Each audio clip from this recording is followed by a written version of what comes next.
Hey guys, Brandon of BYOT Tools, aka BYOT. Thank you for joining me, and today I'm pretty sick and tired of my dining room table, and why not build a new one? So if you want to learn to change wood from this to this, keep on watching. Let's get started. I love the smell of sawdust in the morning, and like any good woodworking project, it starts at the lumberyard.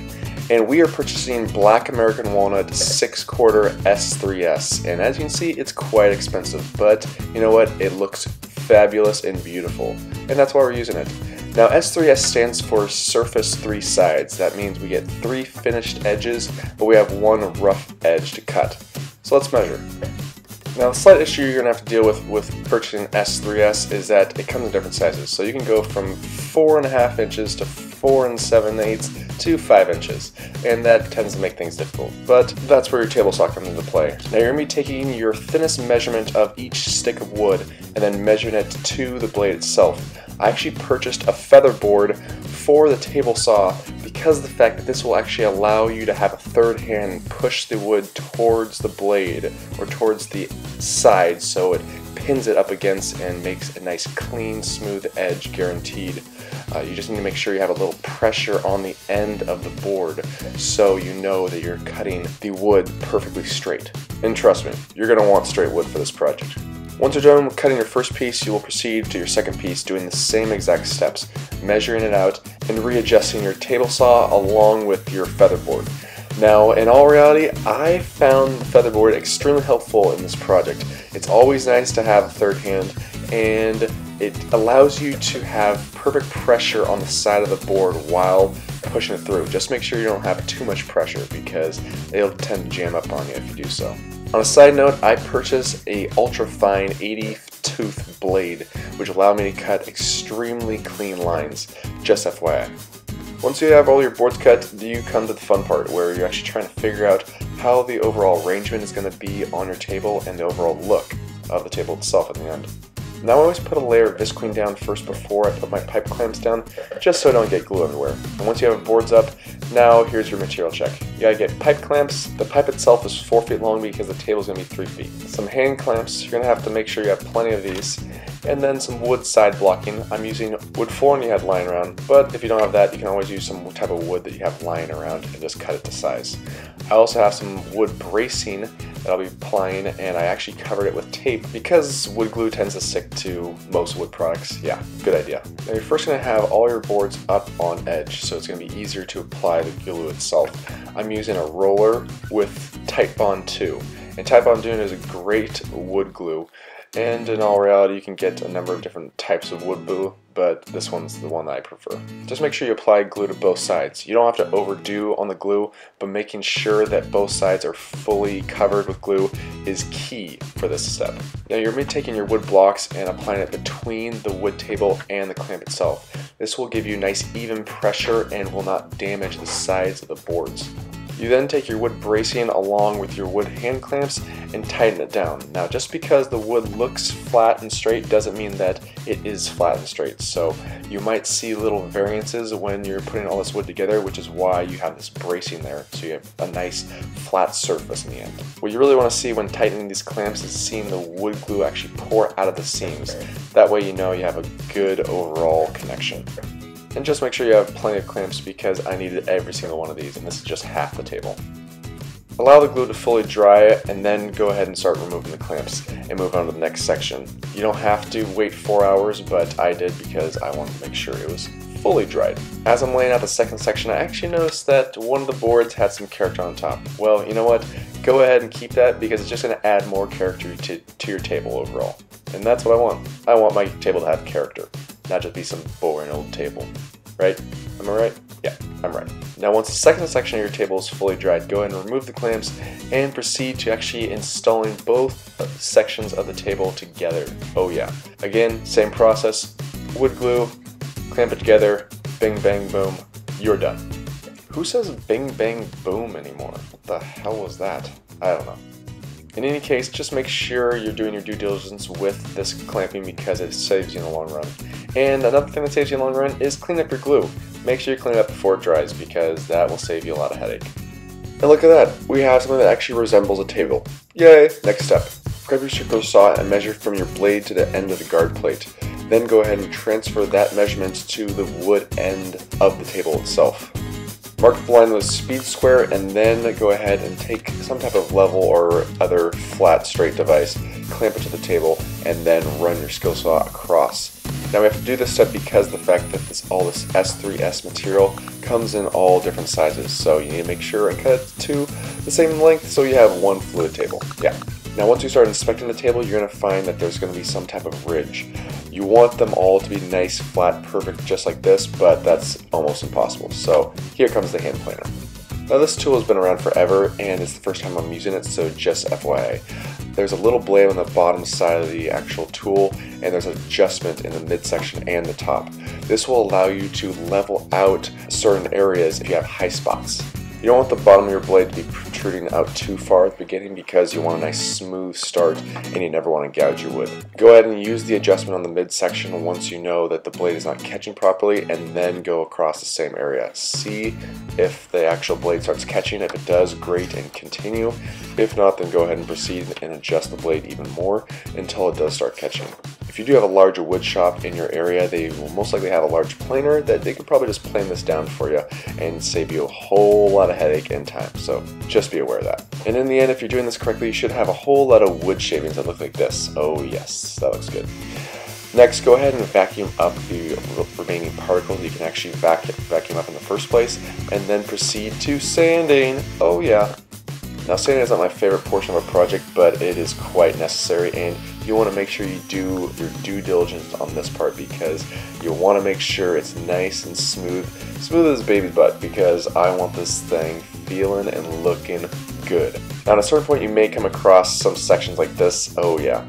And all you have to do is put a little bit of glue on there, make sure it's spread out thoroughly, and then instead of taking a clamp, I actually just take a piece of tape and tape it on there.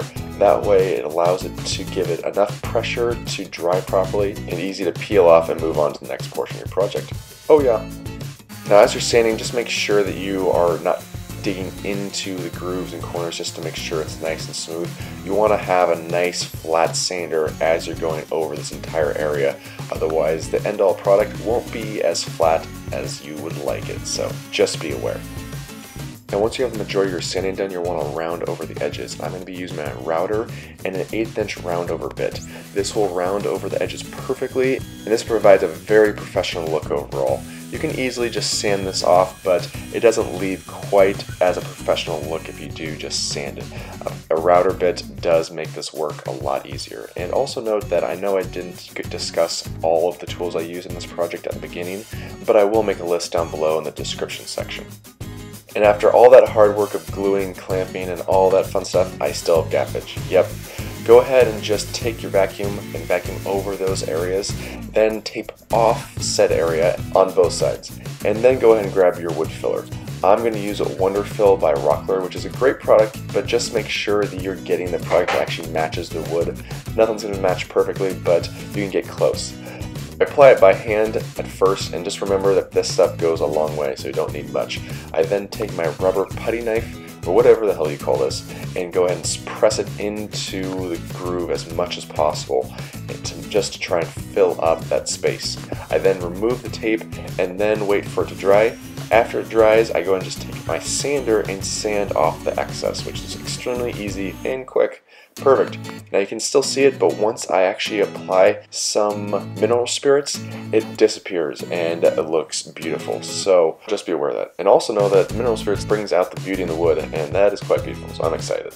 Next, go ahead and grab a spray bottle with water and spray it onto the wood itself. Now, this is actually called raised in the grain because it actually erases the fibers off the wood itself once it dries. Now you don't have to spray a ton of water on this because you really don't. You just want to make sure you have it damp so you actually see a color variance. Then once it dries, you go ahead and take your sander and sand it with 220 grit sandpaper until it's like butter, a big stick of butter. Oh yeah. Then once you've that done, go ahead and vacuum up all the leftover particles, making sure you get all the crevices, even the holes. Yep, the natural holes. Next, you're going to take your cheesecloth, which is actually just a very sticky cloth that you can buy at any Home Depot, and then run it across the wood, just picking up all the little tidbits of sand and dust that is left over. As you can see, there's still plenty.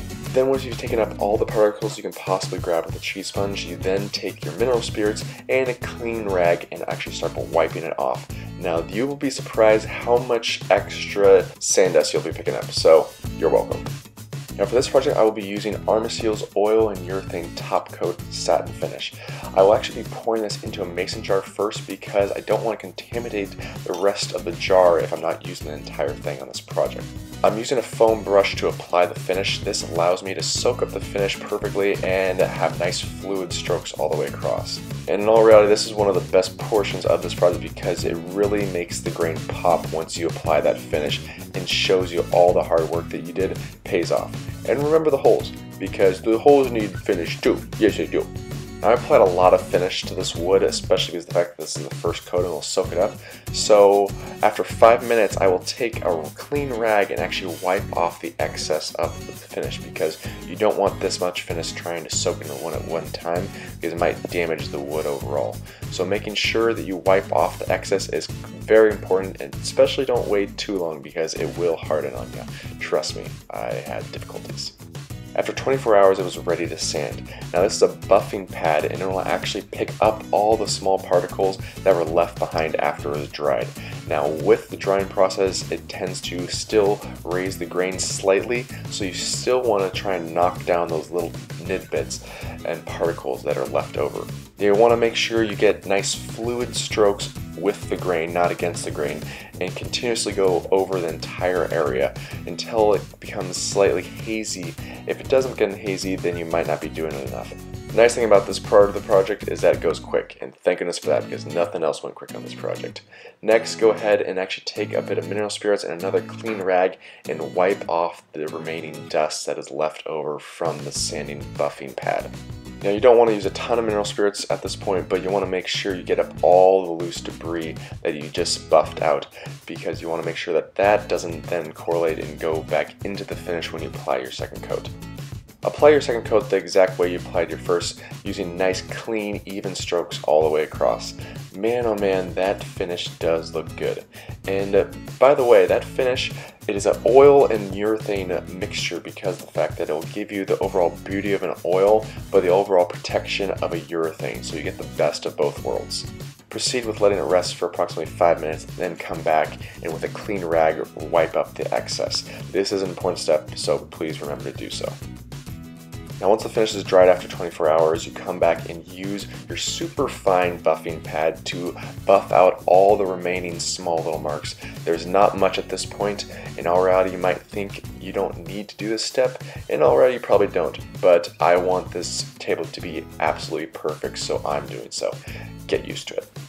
Again, once you're done buffing, go ahead and take a clean rag with some mineral spirits and wipe off the excess dust. Once dry, you're going to take a clean, well-folded rag and actually wipe on your final coat of finish. We're wiping it on this way because of the fact that this is going to be your final coat and we're not going to go back and actually try and wipe off the excess. This will just allow you to revamp the finish after you buffed it, but you won't have to go back and then proceed to actually having to buff it again because this thing is going to be as smooth as a baby's butt. I've said that a number of times on this video. I don't know, it's kind of weird, right? Anyways, moving on.